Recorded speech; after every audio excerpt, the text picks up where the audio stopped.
ako rin siyang di-out time bagay para consulting naman lang po.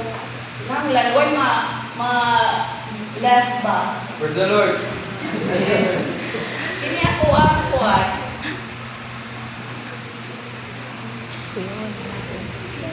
nangurong na yung kini akong answered prayer. Kuwan din siya. Very close kay siya sa akong heart.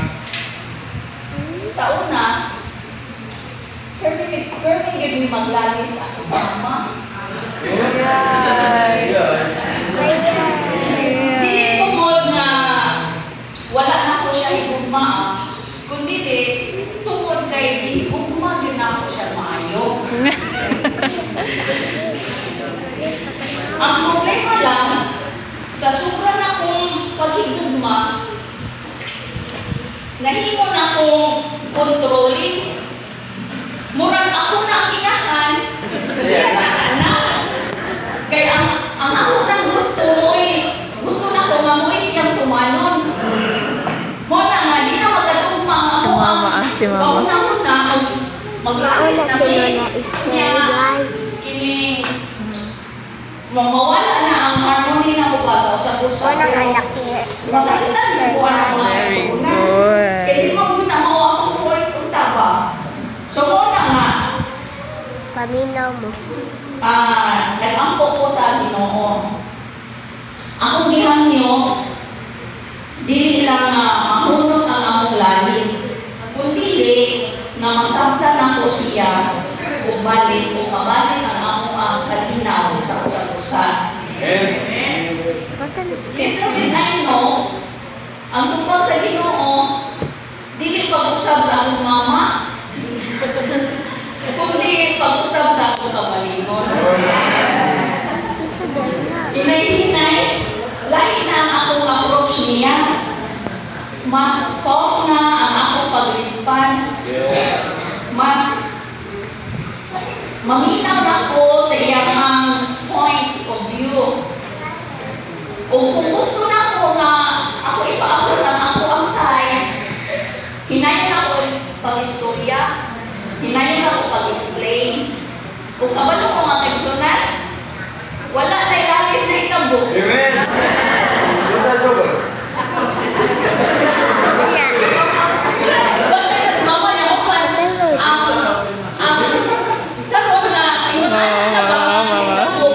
Mama ni Ate Karen, mama, guys. sa una isugan makuna niya. Maganda istorya na lang niya, isugan. Di ko na siya isog. May katanaw ako. Nya, dili lang diha sa akong mama ni i-apply mga kaisonan. Apil na po ang akong di ko pamilya. Kay kabalo ko nga sa una, aring gamis kay ko. Di ba ko nga ng gamis ko, pwede sa baka? Pero nagpasalamat ko sa Ginoo nga hinay-hinay ko niya mag-usap. Dito na ako nasabtan na ang proseso sa tinuod na pag-usap, mauni. Ang una, mag-ampo ka. Ang ikaduha, i-empty mo imuhang kasing-kasing aron ang balang espiritu makasulod. Dayon, ang balang espiritu maunay mugay nimo nga makabuhat kag intentional kindness. Hangtod nga dili na lang intentional imong pagbuhat kundi mahimo na siyang batasan. During sa 10 days of prayer, niabot dayon ang pagsulay sa akong kinabuhi mga kaigsunan.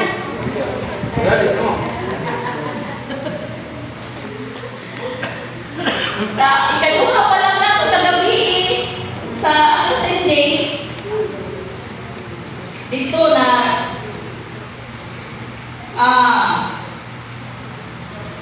ako'y na-feel ba kaya ang ato ang topic kay safety first man to, di ba? Yang gusto kayo na ako i-priority ang 10 days of prayer. Kaya ang tuo ko, sa saad sa Ginoo nga kung naako na to siya ang tanang butang idalugang raniya.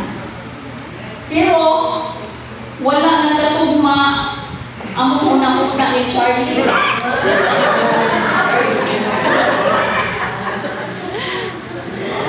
Lahi iyang focus.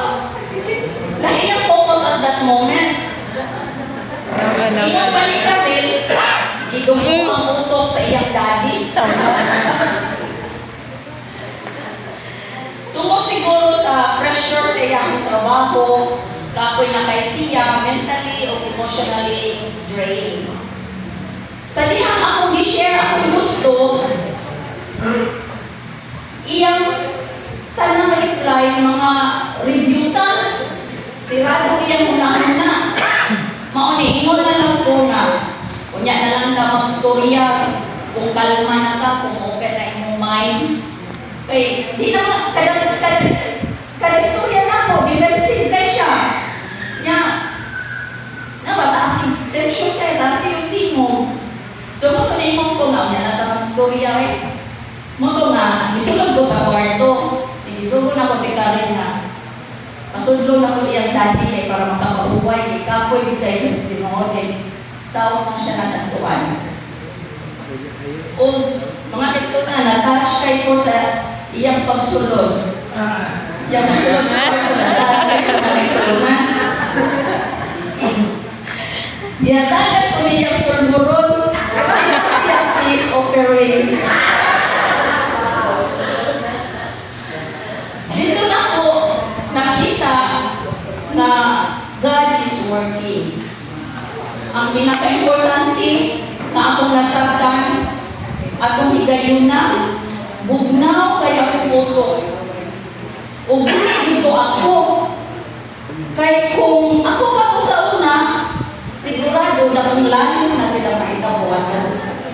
Pero karon, tungod sa pag-angko, tungod kay DNP na ako akong kasing-kasing, ang balang espiritu na ang nag-control sa akong reaction. Kaya mo ang pagsulay mga kaisunan. So sa 10 days, doon na din. Grabe yun. Huwag yung malipay siguro ang kaaway, no? Kaya isulayan mo rin ko. Kaya ako ipangayo ang pag-usap ko sa kuwang kawalingon ba? So isulayan mo ko. Nahita ko ni before ni sa simbahan na hapon. Kagabi wala na sa taga-lumpa mo ang unang-una ni Charlie. Karon hapit yun na lumad ang balang espiritu mga kaisunan.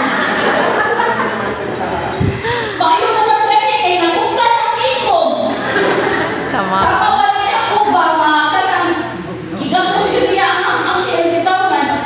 Kanang hindi niya buhian kung Antod mapalaginan. Wala yun. Wag na kayo ng malang espiritu mga kaisunan. Mga nakita na ninyo gahapon nila sa simbahan. So, mga kaisunan, ako nasabtan na ang pag-usap dili ay overnight. Na yung mga adlaw nga mapakyas ni apunta, na yung mga adlaw nga dili na ko makontrol ang atong kaugalingon. Pero bisan pa in ana, dili ta mo give up hangtod makabot na to ang atong kabaguhan. Kung na ako sa kabutang nga gusto ninyong madalaan ang testimony, mauni ang pag-angko tinuod makausap sa kasing-kasing. Amen. O kung mutugot ta sa balang espiritu nga mao'y mo na sa ato. Ang tinuod na pagbago, mahimo. Hinay-hinay man, pero tinuod kung voluntad. Amen.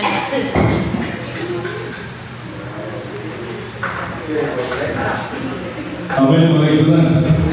Ako kay Matin.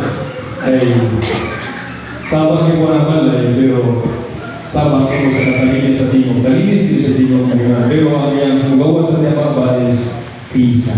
Pero nalinis ka ba na timog. Pero praise the Lord, no?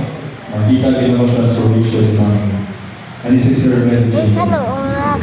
Okay, so before we start sa story prayer, I would like to ask for mga prayer requests na to. Nga ba?